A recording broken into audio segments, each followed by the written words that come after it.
In the continuation with the previous lecture, let's start latent heat once again. The heat energy that is required to change the state of a substance without changing any rise in the temperature of the substance is called latent heat.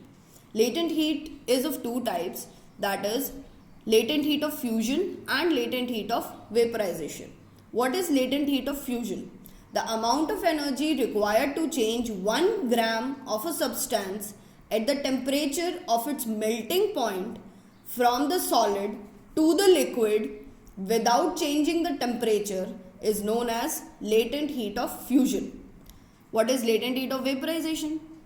The heat energy required to convert 1 gram of liquid into gas to atmospheric pressure at its boiling point is known as the latent heat of vaporization. There is one important note regarding this.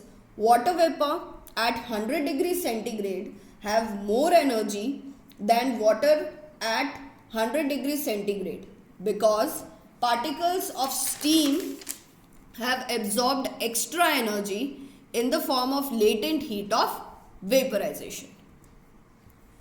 Then it comes another process that is known as sublimation. What is sublimation?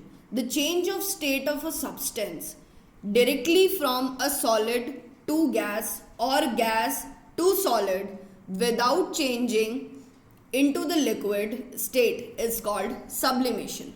The common examples of sublimation are ammonium chloride, iodine, camphor, that is kapoor, naphthalene. We use naphthalene balls for protecting our clothes, woolens specifically, and anthracene. We use common example as solid carbon dioxide, which is known as dry ice in the layman's language. It sublimes to form carbon dioxide directly. Now it comes as effect of change of pressure. Effect of change of pressure means a gas can liquefied by applying pressure and lowering temperature. For example, our LPG gas that will be filled in the cylinder in the form of liquid. The process of a liquid changing into vapor even below its boiling point is called evaporation. There are certain factors that affect the rate of evaporation. What are those effects which changes the rate of evaporation? First is temperature. As we increases the temperature, rate of evaporation also increases. It means it is directly proportional to the temperature. Next is surface area. If the rate of evaporation increases, then it has to be that the surface area will also be increases. It means it is also directly proportional to the rate of evaporation. Next is humidity.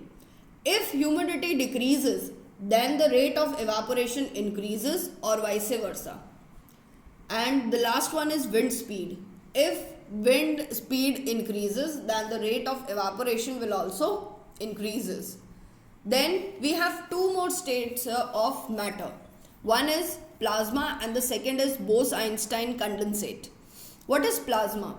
Plasma is a mixture of free electrons or ions. It occurs naturally in the stars, including sun also.